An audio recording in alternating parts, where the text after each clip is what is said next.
നമുക്ക് നോക്കാം തേർഡ് പാർട്ടിയുമായിട്ട് ഇന്ന് അവരുടെ സിറ്റുവേഷൻ എന്താണെന്ന് കേട്ടോ. തേർഡ് പാർട്ടിയോടുള്ള അവരുടെ ഫീലിങ്സ് ഇന്നത്തെ ദിവസം എടുക്കുകയാണേ. 6 of Swords, 9 of Swords, okay, 3 of Swords, High Priestess, okay, 2 of Pentacles, Ace of Swords, bottom of the deck, Queen of Swords. അത്ര ഒരു സുഖത്തിലല്ല എന്ന് തന്നെയാണ് ഇവിടെയും കാണുന്നത് കേട്ടോ.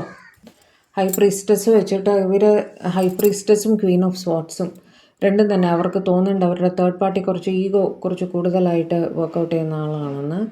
ഇവർ ആവശ്യമില്ലാതെ ദേഷ്യപ്പെടുക, വാക്ക് തർക്കങ്ങൾ ഇവർ തമ്മിൽ ഇന്നത്തെ ദിവസം ഉണ്ടായിരിക്കാൻ സാധ്യതയുണ്ട്. 3 of Swords വെച്ചിട്ട് ഒരു ഹാർട്ട് ബ്രേക്ക് സിറ്റുവേഷൻ. അവരൊട്ടും ഹാപ്പി അല്ല ആ തേർഡ് പാർട്ടി സിറ്റുവേഷനിൽ. ആ സിറ്റുവേഷനിൽ നിന്നൊന്ന് കടന്നു പോയാൽ കൊള്ളാം എന്നവർക്ക് ആഗ്രഹമുണ്ട്.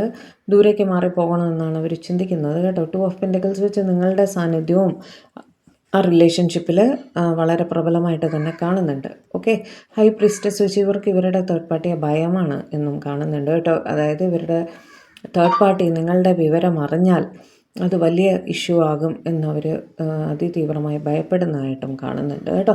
ഏസ് ഓഫ് സ്വാർട്സ് വെച്ച് ഈ റിലേഷൻ മുന്നോട്ട് കൊണ്ടുപോകണോ വേണ്ടയോ, അതായത് തേർഡ് പാർട്ടിയുടെ റിലേഷൻ മുന്നോട്ട് കൊണ്ടുപോകണമോ വേണ്ടയോ എന്നുള്ളതിൽ അവർക്ക് ഒരു മെൻ്റൽ ക്ലാരിറ്റി കിട്ടിയിട്ടുണ്ട് എന്ന് തന്നെയാണ് കാണുന്നത്.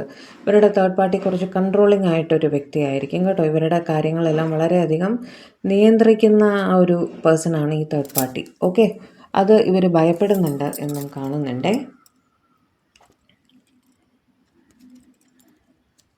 ദ ഡെവിൾ ഒരു നെഗറ്റിവിറ്റിയാണ് അവർക്ക് ഇപ്പോൾ ഈ റിലേഷനിൽ അവർക്ക് ഫീൽ ചെയ്യുന്നത് കേട്ടോ. എങ്ങനെയാണ് ഇതിൽ നിന്ന് കടന്നു പോകേണ്ടതെന്ന് അറിയാൻ വയ്യാത്തൊരു സിറ്റുവേഷനിൽ ഇരിക്കുന്നതായിട്ടാണ് കാണുന്നത്. ഇവർ വല്ലാതെ ബേർഡൻഡായിട്ട് ഓവർവെൽംഡായിട്ടൊക്കെ ഫീൽ ചെയ്യുന്നുണ്ട്. സ്റ്റക്കായിരിക്കുകയാണ് ആ തേർഡ് പാർട്ടി സിറ്റുവേഷനിൽ. അവിടെ നിന്ന് എങ്ങനെ വീണ്ടും സ്റ്റക്കെന്ന് പറഞ്ഞ ഉടനെ കയ്യിൽ കിട്ടിയ കാർഡ് ഹാങ്ഡ് മാനാണ്.